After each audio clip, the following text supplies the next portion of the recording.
बिस्मिल्लाहिर्रहमानिर्रहीम। आज जो हमारा टॉपिक है बेसिकली टॉपिक है हैज़र्ड रिस्क असेसमेंट के। आज हम समझेंगे कि हैज़र्ड है क्या। हैज़र्ड से मुराद ये है कि हैज़र्ड एक ऐसी चीज़ जिसके अंदर सलाहियत मौजूद हो, चाहे वो किसी इंसान को नुकसान पहुंचाने की, चाहे वो किसी इक्विपमेंट को नुकसान पहुंचाने की, चाहे वो किसी प्रॉपर्टी को नुकसान पहुंचाने की, चाहे वो हमारे एनवायरनमेंट को नुकसान पहुंचाने की, यानी हर वो चीज़ जिसके अंदर सलाहियत मौजूद है नुकसान पहुंचाने की, वो चीज़ कहलाती है हैज़र्ड। अब आते हैं रिस्क के ऊपर। रिस्क बेसिकली क्या है? Risk is the chance of something happening. कि रिस्क के ऊपर कुछ भी हो सकता है। रिस्क से हो सकता है किसी बंदे को चोट लगे, हो सकता है किसी बंदे की कोई उंगली कट जाए, हो सकता है किसी बंदे का कोई हाथ कट जाए, हो सकता है किसी बंदे की जान चली जाए, हो सकता है कि किसी जगह पे कोई फायर इंसिडेंट हो जाए। तो जब दोनों चीज़ें आपस में यकसा हालत में मिलती हैं तो हैज़र्ड से जो चीज़ पैदा होती है वो चीज़ कहलाती है इमरजेंसी। अब इमरजेंसी क्या है? Emergency an unplanned event. कि किसी के ज़हनों में दिमाग में नहीं था कि आज कोई इंसिडेंट या कोई ऐसी इमरजेंसी होगी। ये कोई इमरजेंसी कभी भी प्री प्लान नहीं होता। Emergency is an unplanned event that can be cause death or sufficient injuries, or that can be shut down business, disturb relief operation, cause physical or environmental damages। यानी कि emergency से कुछ भी हो सकता है। एक अनप्लान्ड इवेंट नहीं है, कोई प्री प्लान नहीं है, ये एक अनप्लान्ड इवेंट है। इससे कुछ भी हो सकता है। हो सकता है कि किसी बंदे की जान चली जाए, हो सकता है कि कहीं बिजनेस के अंदर कोई इम्पैक्ट आ जाए, हो सकता है कि जो ऑपरेशंस जितने भी वर्किंग हमारी चल रही है उसके अंदर डिस्टर्बेंस हो जाए, हो सकता है कि हमारा फिजिकल या एनवायरमेंटल नुकसान हो जाए। तो ये चीज़ें कहलाती हैं कि हमारी क्या है, इमरजेंसी है। अब हम दूसरी स्लाइड की तरफ आते हैं। तो दूसरी स्लाइड के अंदर क्या चीज़ है, क्या चीज़ है कि उसी इमरजेंसी से जिस तरीके से जो इमरजेंसी अकर हुई है तो वो इमरजेंसी किसी भी चीज़ के अंदर है। अभी एक पिक्चर्स है, इस पिक्चर्स के अंदर देख रहे हैं कि एक बंदा एक जगह पे वर्क प्लेस पे काम कर रहा है, उसके टॉप के ऊपर कोई ऐसा पत्थर टाइप है जो वहाँ पे हैज़र्ड कंडीशन में पड़ा हुआ है। अगर ये पत्थर अल्लाह ना करे, अगर ये पत्थर रिलीज हो, अगर ये पत्थर रिलीज हो तो क्या हो सकता है?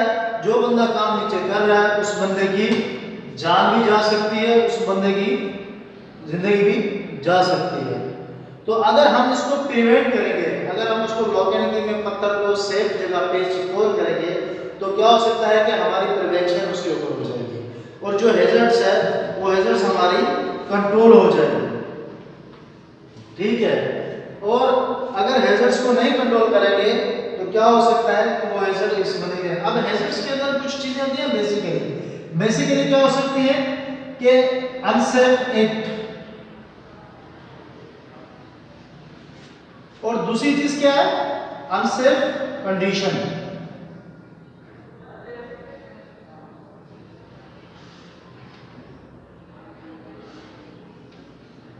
अब अनसेफ कंडीशन के अंदर क्या चीज आती है कि हमारे जितने भी ऑपरेशंस हैं, लाइक अगर हम कहेंगे हम एनर्जी को यूज करेंगे, जितने भी इलेक्ट्रिकल इक्विपमेंट्स हैं, अगर उसके अंदर लूज वायरिंग मौजूद होगी, उसके अंदर अगर इम्प्रॉपर वायरिंग होगी, उसके अंदर कोई ब्रैकेट अगर डैमेज होगा तो क्या हो सकता है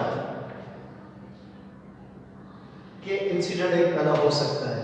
इलेक्ट्रिकल के साथ मैकेनिकल डिवाइसेस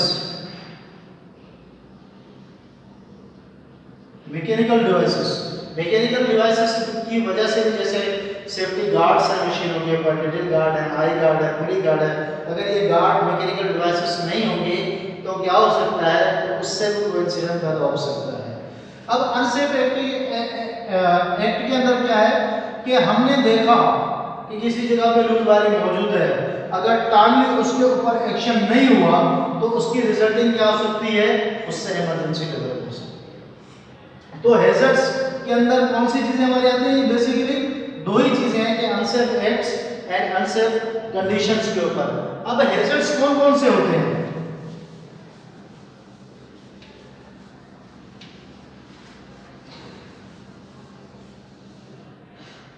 हैजर्ड्स कौन कौन से होते हैं?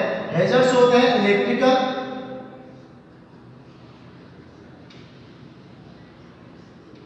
हैजर्ड्स होते हैं मैकेनिकल,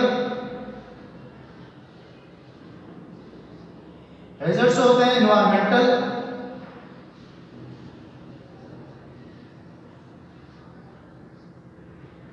हैजर्ड्स होते हैं बायोलॉजिकल,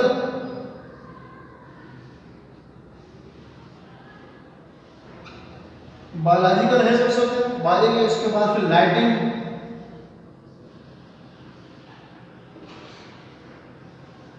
उसके बाद फिर मेंटल हैजर्ड, उसके बाद फिर आपका इलनेस वगैरह। अब हैजर्ड्स को हमने कंट्रोल कैसे करना है? हैजर्ड्स को कंट्रोल करने के लिए बेसिकली 5 स्टेप्स हैं।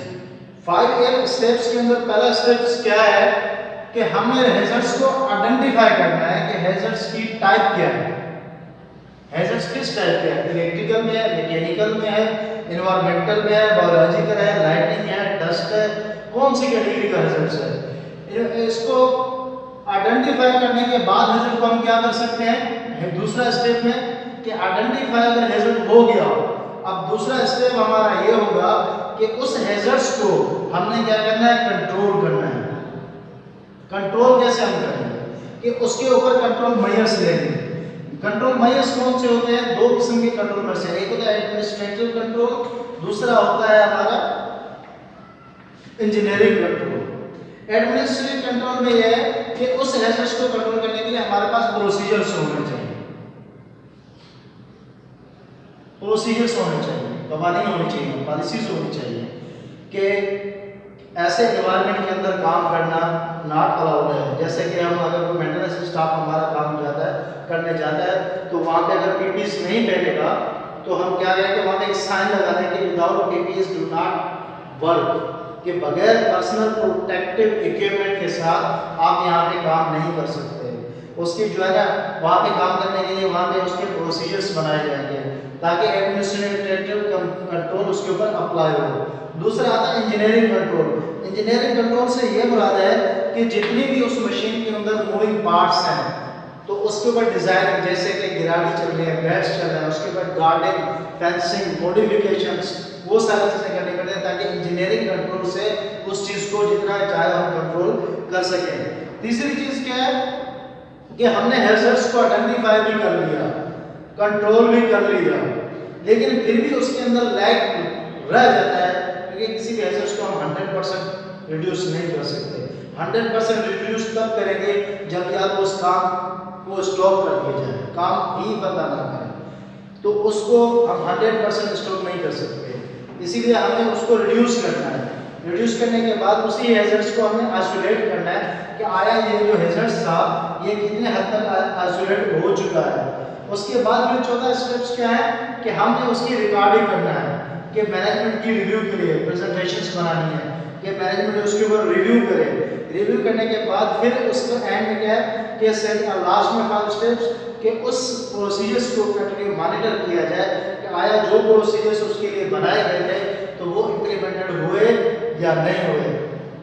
अगर नहीं होगा तो क्या हो सकता है कि वो हैजर्ड्स को अगर दोबारा रिव्यू नहीं करेंगे तो हो सकता है उससे और भी ज़्यादा बड़ी चीज़ें पैदा हो सकें।